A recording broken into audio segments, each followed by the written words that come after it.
कल हर कोई नाज करेगा तुम पर।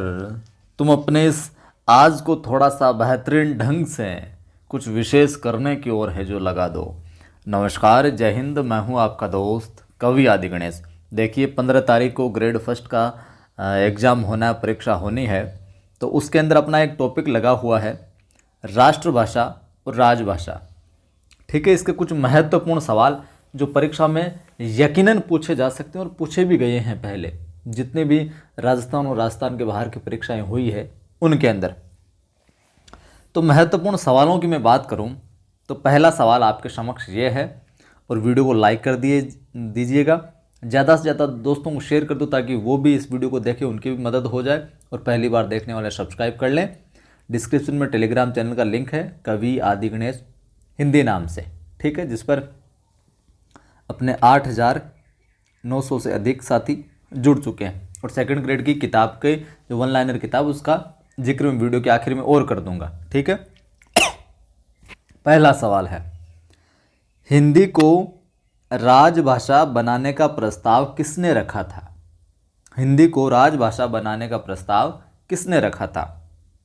राम स्वामी ने, राधा स्वामी अयंगर ने, मोहन स्वामी अयंगर ने, या फिर गोपाल स्वामी अयंगर ने?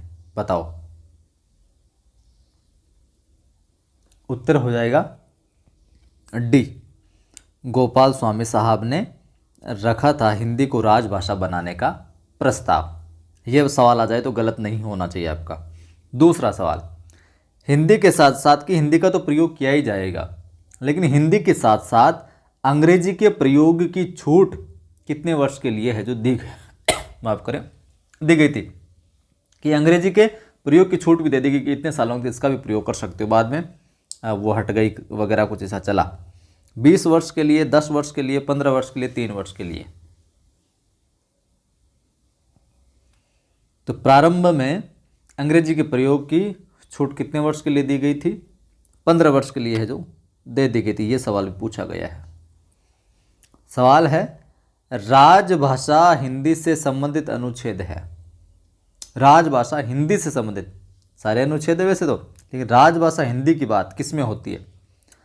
345 में, 344 में, 346 या फिर 343? उत्तर हो जाएगा राजभाषा हिंदी से संबंधित अनुच्छेद कौन सा हो जाएगा अपना? पहले में गोपाल स्वामी अयंगर हो गया, दूसरे में 15 वर्ष हो गया, और तीसरे में हो जाएगा अपना डी, 343 के अंदर की भाई साहब संघ की राजभाषा हिंदी होगी और लिपि देवनागरी होगी। ये चीज़ देखने को मिलती है। 343 डी विकल्प, ठीक बात। अगला अपना सवाल है, अब तक कुल कितने राजभाषा आयोग है जो गठित किए जा चुके हैं? अब तक कुल कितने राजभाषा आयोग है जो गठित किए जा चुके हैं? 10, 3, 8, 1? बताओ देखें। उत्तर हो जाएगा 1। कितने गठित किए जा चुके हैं अभी तक? 1 ही किया गया है। ठीक है गुरुजी, याद हो गया। अगला, राजभाषा आयोग को कौन गठित करता है? यह बताना। राजभाषा आयोग को कौन गठित करता है? क्या राष्ट्रपति करता है, क्या प्रधानमंत्री, या लोकसभा उपाध्यक्ष, या फिर राज्यपाल? तो राजभाषा आयोग को कौन गठित करता है साहब? उत्तर हो जाएगा ए, कौन? राष्ट्रपति महोदय है जो राजभाषा आयोग को है जो गठित करता है। ठीक है। अगला, अनुच्छेद 343 का संबंध संविधान के किस भाग से? अब अनुच्छेद तो ठीक है, सवाल आता ना जीके के अंदर कि मूल करते हुए किस भाग से लिए गए हैं, कौन से कहाँ तक अनुच्छेद है, वो सारा कुछ, नीति निर्देशक तत्व किस भाग में, वही। तो अनुच्छेद 343 जो है, इसका संबंध संविधान कौन से भाग से है? भाग 4 से, 17 से, 20 से, या फिर 16 से? उत्तर हो जाएगा बी, भाग 17 के अंदर है जो अनुच्छेद 343 का जिक्र है जो आता है। ठीक है गुरुजी, आ गई बात समझ में? आ गई तो फिर अगला सवाल, राजभाषा आयोग 1955 के आधार पर गठित की गई समिति के अध्यक्ष कौन थे? राजभाषा आयोग 1955 के अकॉर्डिंग एक समिति गठित की गई थी और उसका अध्यक्ष किसको बनाया वो बताना है। गोविंद वल्लभ पंत को, लाला लाजपत राय को, नेहरू जी को, या फिर बीजी खेर को। उत्तर हो जाएगा क्या, डी, बीजी खेर साहब को है जो इसका अध्यक्ष बनाया गया था। किसको, बीजी खेर साहब को। 1955 राजभाषा आयोग 1955 के आधार पर एक समिति गठित की गई जिसका अध्यक्ष बनाया गया था बीजी खेर को। सवाल, अनुच्छेद 344 के तहत गठित भाषा समिति के कुल सदस्य कितने होते हैं। समिति बना दी, अब कुल सदस्य इसमें होते कितने, 21, 30, 20 या 31। वीडियो को जरूर शेयर करना, लाइक करना। उत्तर हो जाएगा क्या, बी, 30 सदस्य इसके अंदर है जो होते हैं साहब। ठीक है, अगला सवाल, किस भाषा को राजभाषा का दर्जा है जो प्राप्त नहीं है। राजभाषा के अंतर्गत शामिल नहीं संविधान की सूचियों में। पंजाबी, उर्दू, राजस्थानी या फिर हिंदी। ये तो सबको पता होना चाहिए आपको। उत्तर हो जाएगा क्या, राजस्थानी। ठीक है। सवाल, निम्न में से किस प्रांत की राजभाषा अंग्रेजी है। तो कौन सा प्रांत है जिसकी राजभाषा अंग्रेजी है। सिक्किम, छत्तीसगढ़, उत्तरांचल, राजस्थान। उत्तर हो जाएगा सिक्किम। क्या हो जाएगा, सिक्किम। सवाल है आपके समक्ष और ये सवाल आया हुआ भी है। राष्ट्रभाषा की विशेषता नहीं है माफ कीजिए, राष्ट्रभाषा की विशेषता नहीं है। वैज्ञानिक लिपि, राष्ट्रीय एकता में सहायक, उच्च कोटि का साहित्य और सीमित क्षेत्र। उत्तर हो जाएगा यहाँ पर सीमित क्षेत्र। राष्ट्रभाषा जो होती है उसका सीमित क्षेत्र नहीं होता है। ठीक है, उसका दायरा बहुत व्यापक होता है। तो वैज्ञानिक लिपि भी मिलती है, राष्ट्रीय एकता को में जोड़ के रखती है, उच्च कोटि का साहित्य भी रचा जाता है और इसका क्षेत्र व्यापक होता है। तो ये विशेषता नहीं होगी। भारत में पहला हिंदी दिवस कब मनाया गया था। भारत में पहला हिंदी दिवस कब मनाया गया था। 14 सितंबर 1949 को, 14 सितंबर 1955 को, 14 सितंबर 1953 को, 14 सितंबर 1960 को। उत्तर हो जाएगा 14 सितंबर 1953 को है जो पहला हिंदी दिवस मनाया गया था। ठीक। अगला सवाल, कौन सी भाषा देवनागरी लिपि में नहीं लिखी जाती है। ध्यान में रखना, यह परीक्षा के अंदर नहीं लिखी जाती है देवनागरी लिपि में। संस्कृत, नेपाली, उर्दू, मराठी। तो देखो, संस्कृत भी लिखी जाती है, नेपाली भी लिखी जाती है, उर्दू नहीं लिखी जाती, ये फारसी में, और मराठी भी। तो उत्तर क्या हो जाएगा, उर्दू। अगला है, पहला राजभाषा अधिनियम, पहला राजभाषा अधिनियम संसद में कब प्रस्तुत किया गया था। 1955 में, 1963 में, 1965, 63, 55 और 62। पहला राजभाषा अधिनियम संसद में कब प्रस्तुत किया गया। उत्तर हो जाएगा 1963 में जो प्रस्तुत किया गया। चलिए अगला सवाल देखते हैं फिर। हिंदी भाषा के प्रचार प्रसार के लिए पुरुषोत्तम दास टंडन जी अपने और मदन मोहन मालवीय जी, इन्होंने 1910 में किस संस्था की जो स्थापना की थी। टंडन साहब ने मिलकर और मदन मोहन मालवीय जी ने मिलकर। हिंदी साहित्य सम्मेलन, राष्ट्रभाषा प्रचार समिति, नागरी प्रचारिणी सभा या फिर राष्ट्रभाषा समर्थन सभा।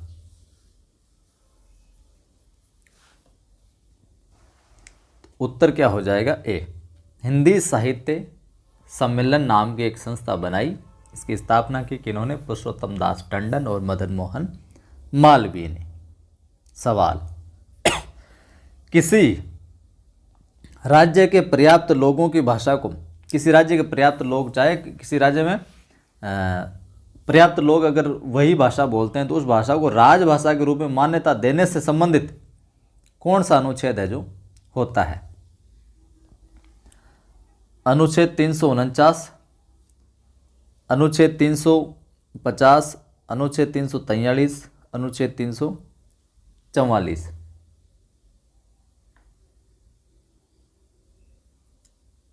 तो क्या उत्तर हो जाएगा? उत्तर यहाँ पर कोई सा ही नहीं है। अब गुरुजी आप बोलोगे यार विकल्प भी दे दिया आपने, कोई सा ही नहीं, तो कोई सा अनुच्छेद नहीं यहाँ पर। थोड़ा टाइप करने में भी हो गया और यूँ समझिए ऐसा भी सवाल आ सकता है, तो आपको ध्यान में रखना है, फिर उसका परीक्षा में बोनस मिलेगा। इसमें जो अनुच्छेद है वो 347 है, या फिर यहाँ क्रॉस करके आप 343 के 347 लिख लीजिए। ठीक है, किसी भी राज्य के पर्याप्त लोगों की भाषा को राजभाषा के रूप में मान्यता देना संबंधित जो अनुच्छेद है वो है 347।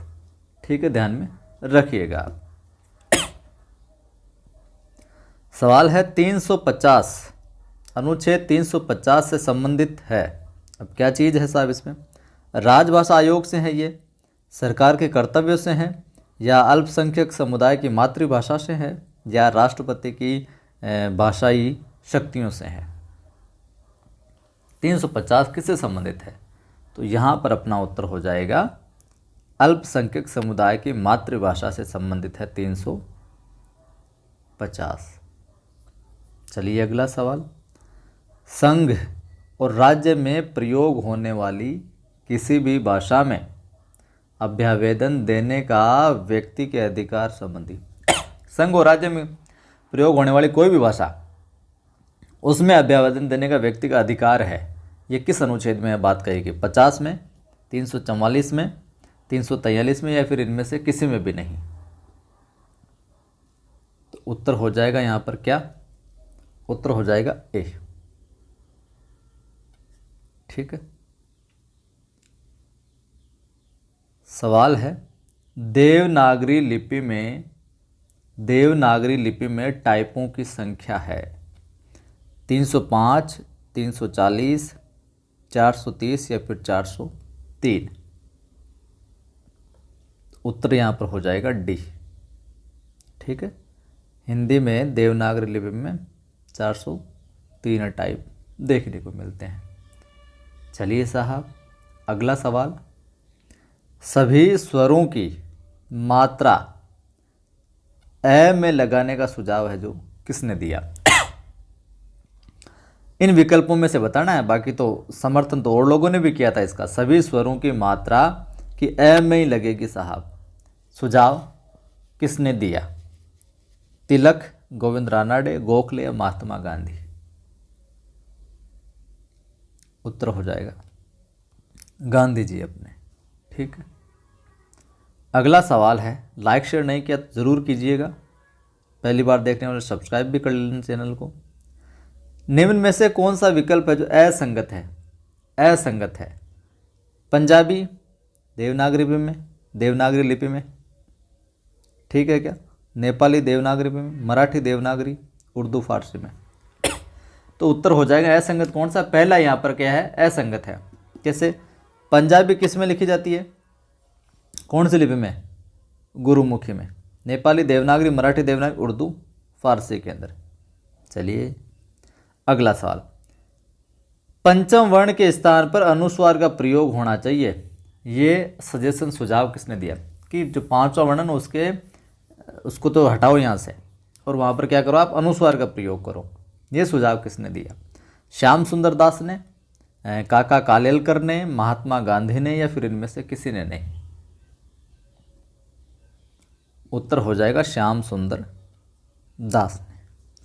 ठीक है, ये कहे कि पंचम वर्ण के स्थान पर आप क्या करो?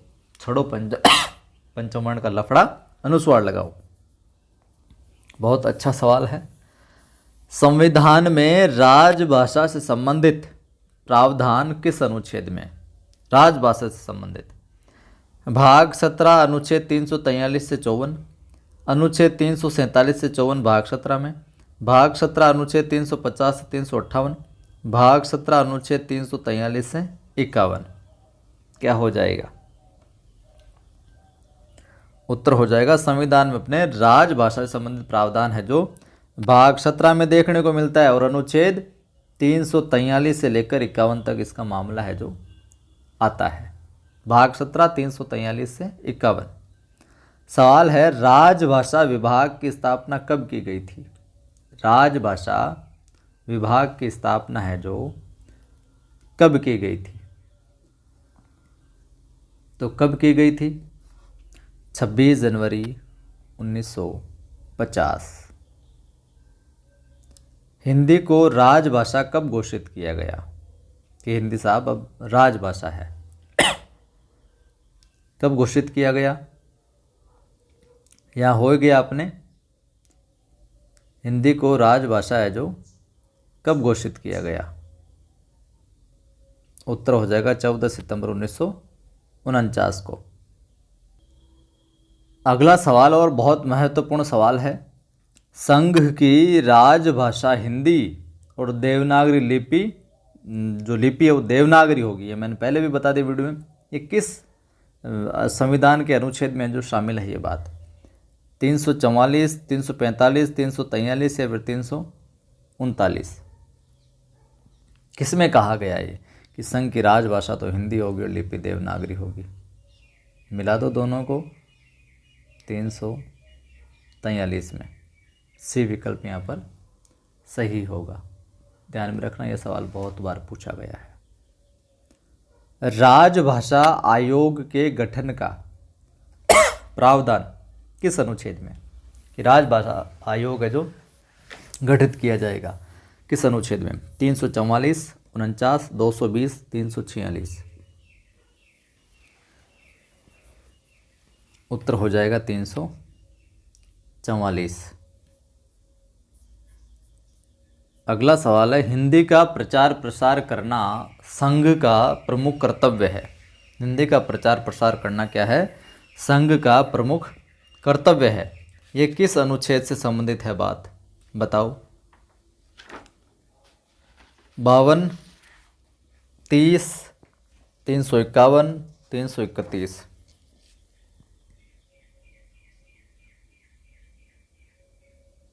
उत्तर क्या हो जाएगा? 351। किस में कही गई है ये बात? 351 में कही गई है। ठीक, देखिए ये तो थे आज की वीडियो में कुछ और कुछ और सवाल मैं आपको बता देता हूँ। जैसे कि परीक्षा में कई बार पूछा जाता है, आपसे ये पूछ ले कि हिंदुस्तानी, जो हिंदुस्तानी शब्द है, कौन सा शब्द? हिंदुस्तानी। पहले ये शब्द जो प्रयोग में लिया जाता था कि हिंदुस्तानी के स्थान पर है जो हिंदी शब्द कब स्वीकृत है जो किया गया? तो कब किया गया? 14 जुलाई 1947। 1947। ठीक है, ये भी आप ध्यान में रखना। आपसे ये भी पूछा जा सकता है, इस तरीके से मान लो सवाल पूछ लिया जाए कि ब्राह्मी लिपि से उत्पन्न भाषा नहीं है, हिंदी, बंगला, गुजराती, फ्रेंच, तो यहाँ पर सीधी सीधी बात हो जाएगी फ्रेंच है जो नहीं होगी। सवाल आपसे ये पूछ ले परीक्षा में, ये अनुच्छेदों से संबंधित सवाल बता रहा हूँ मैं 2-4, कि दो जो राज्य हैं, दो राज्य या फिर राज्य और संघ, या तो दो राज्यों के बीच बात हो या फिर राज्य और संघ, इनके बीच जो पत्र व्यवहार है, पत्र व्यवहार दो राज्यों के बीच में, दो स्टेट के बीच में, या फिर स्टेट और सेंटर के बीच में, संघ के बीच में पत्र व्यवहार के लिए जो बातचीत निर्देश है वो कौन से अनुच्छेद में है जो शामिल है? अगर ये पूछ ले तो आपको ध्यान में रखना वो है 346 में। किस अनुच्छेद में? 346 में। और ये मैंने बता दिया राजभाषा आयोग के गठन वाला 344 में।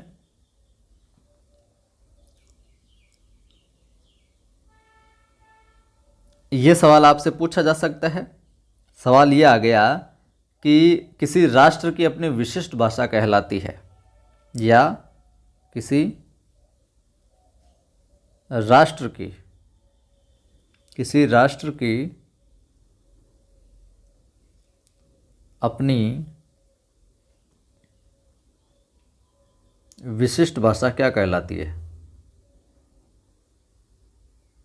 क्या कहलाती है? तो आप क्या करोगे वहाँ पर? राष्ट्रभाषा। किसी राष्ट्र की अपनी विशिष्ट भाषा तो राष्ट्रभाषा कहलाती है, ठीक है। और हम बात करें भारत संघ की वर्तमान राजभाषा क्या है? हिंदी है। हिंदी राष्ट्रभाषा नहीं है, हिंदी अपनी क्या है? राजभाषा है। अभी तक हम राष्ट्रभाषा कहते हैं लेकिन संविधान में स्वीकृति राजभाषा के रूप में है, ठीक है। बात प्रथम राजभाषा आयोग के अध्यक्ष की बात करें तो हमने बात की थी बीजी खेर यानी बाल गंगाधर खेर, ठीक है।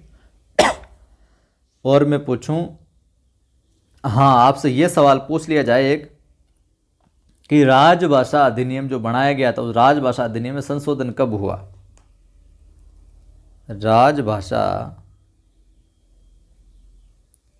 अधिनियम में संशोधन की बात पूछ ली जाए कि संशोधन है जो कब किया या कब हुआ, तो आपको ध्यान में रखना 1967 में, 1967 में।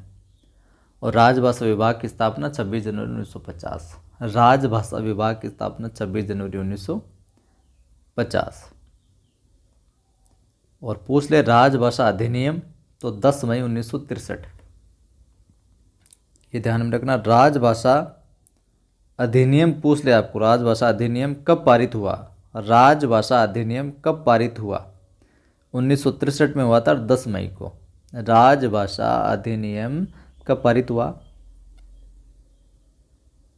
10 मई 1963।